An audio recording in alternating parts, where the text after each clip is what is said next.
وقال الملأ من قوم فرعون أتذر موسى وقومه ليفسدوا في الأرض ويذرك وآلهتك قال سنقتل أبناءهم ونستحيي نساءهم وإنا فوقهم قاهرون. قال موسى لقومه استعينوا بالله واصبروا إن الأرض لله يورثها من يشاء من عباده والعاقبة للمتقين. قالوا أوذينا من قبل أن تأتينا ومن بعد ما جئتنا قال عسى ربكم أن يهلك عدوكم ويستخلفكم في الأرض فينظر كيف تعملون. ولقد أخذنا آل فرعون بالسنين ونقص من الثمرات لعلهم يذكرون. فإذا جاءتهم الحسنة قالوا لنا هذه وإن تصبهم سيئة يطيروا بموسى ومن معه ألا إنما طائرهم عند الله ولكن أكثرهم لا يعلمون. وقالوا مهما تأتنا به من آية لتسحرنا بها فما نحن لك بمؤمنين. فأرسلنا عليهم الطوفان والجراد والقمل والضفادع والدم آيات مفصلات فاستكبروا وكانوا قوما مجرمين. ولما وقع عليهم الرجز قالوا يا موسى ادع لنا ربك بما عهد عندك لئن كشفت عنا الرجز لنؤمنن لك ولنرسلن معك بني إسرائيل. فلما كشفنا عنهم الرجز إلى أجل هم بالغوه إذا هم ينكثون. فانتقمنا منهم فأغرقناهم في اليم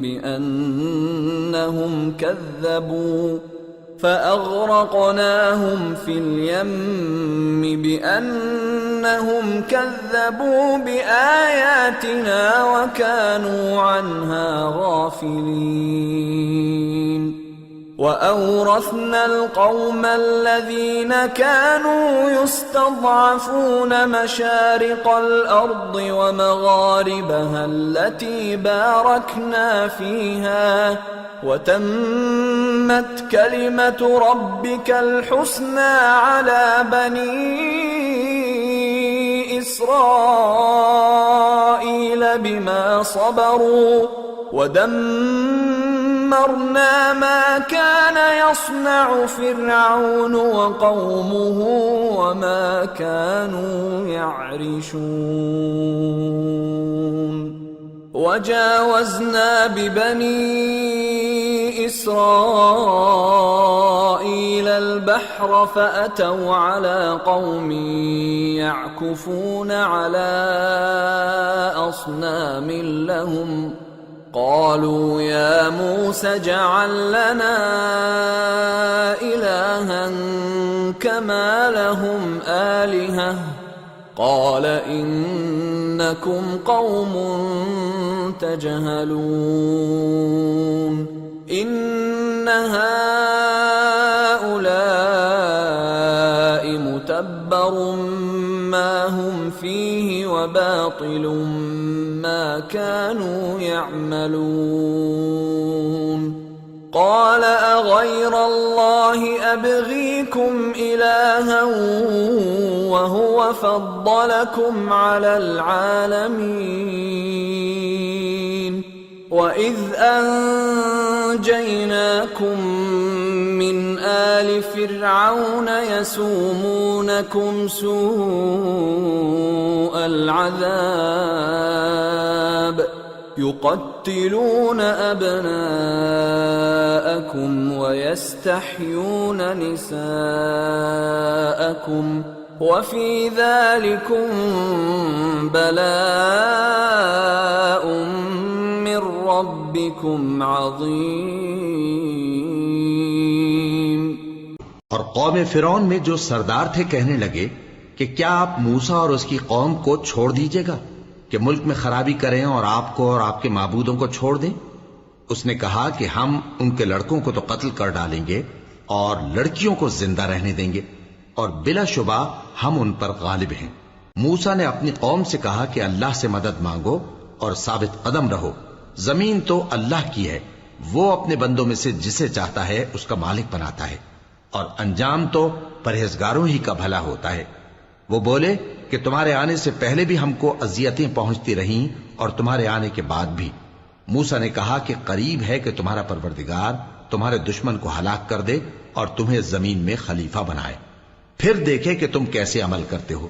اور ہم نے فرعونیوں کو خشک سالیوں اور میووں کے نقصان میں پکڑا تاکہ وہ نصیحت حاصل کریں، سو جب ان کو آسائش حاصل ہوتی تو کہتے کہ ہم اس کے مستحق ہیں، اور اگر سختی پہنچتی تو اسے موسیٰ اور ان کے رفیقوں کی بدشگونی بتاتے۔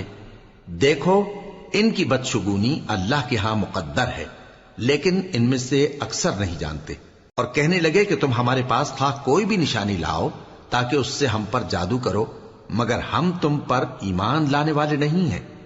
تو ہم نے ان پر طوفان اور ٹڈیاں اور جوئیں اور مینڈک اور خون کتنی کھلی ہوئی نشانیاں بھیجی، مگر وہ تکبر ہی کرتے رہے اور وہ لوگ تھے ہی گناہگار۔ اور جب ان پر عذاب واقع ہوتا تو کہتے کہ موسیٰ ہمارے لیے اپنے پروردگار سے دعا کرو جیسا اس نے تم سے عہد کر رکھا ہے، اگر تم ہم سے عذاب کو ٹال دو گے تو ہم تم پر ایمان بھی لے آئیں گے اور بنی اسرائیل کو بھی تمہارے ساتھ جانے کی اجازت دیں گے۔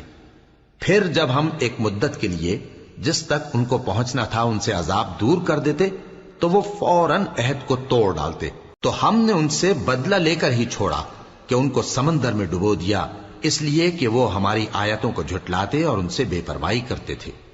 اور جو لوگ کمزور بنائے جاتے رہے ان کو ہم نے زمین شام کے مشرق و مغرب کا جس میں ہم نے برکت دی تھی وارث کر دیا، اور بنی اسرائیل کے بارے میں ان کے صبر کی وجہ سے تمہارے پروردگار کا وعدہ نیک پورا ہوا۔ اور فرعون اور قوم فرعون جو محل بناتے اور انگور کے باغ جو چھتریوں پر چڑھاتے تھے سب کو ہم نے تباہ کر دیا۔ اور ہم نے بنی اسرائیل کو سمندر کے پار اتارا تو وہ ایسے لوگوں کے پاس جا پہنچے جو اپنے بتوں کی عبادت کے لیے بیٹھے رہتے تھے۔ بنی اسرائیل کہنے لگے کہ موسیٰ جیسے ان لوگوں کے معبود ہیں ہمارے لیے بھی ایک معبود بنا دو۔ فرمایا کہ تم بڑے ہی جاہل لوگ ہو، یہ لوگ جس شغل میں پھنسے ہوئے ہیں وہ برباد ہونے والا ہے، اور جو کام یہ کرتے ہیں سب بےہودہ ہیں۔ فرمایا کیا میں اللہ کے سوا تمہارے لیے کوئی اور معبود تلاش کروں، حالانکہ اس نے تم کو تمام اہل عالم پر فضیلت بخشی ہے۔ اور ہمارے ان احسانوں کو یاد کرو جب ہم نے تم کو فرعونیوں کے ہاتھ سے نجات بخشی، وہ لوگ تم کو بڑا دکھ دیتے تھے، تمہارے بیٹوں کو تو قتل کر ڈالتے تھے اور بیٹیوں کو زندہ رہنے دیتے تھے، اور اس میں تمہارے پروردگار کی طرف سے بڑی آزمائش تھی۔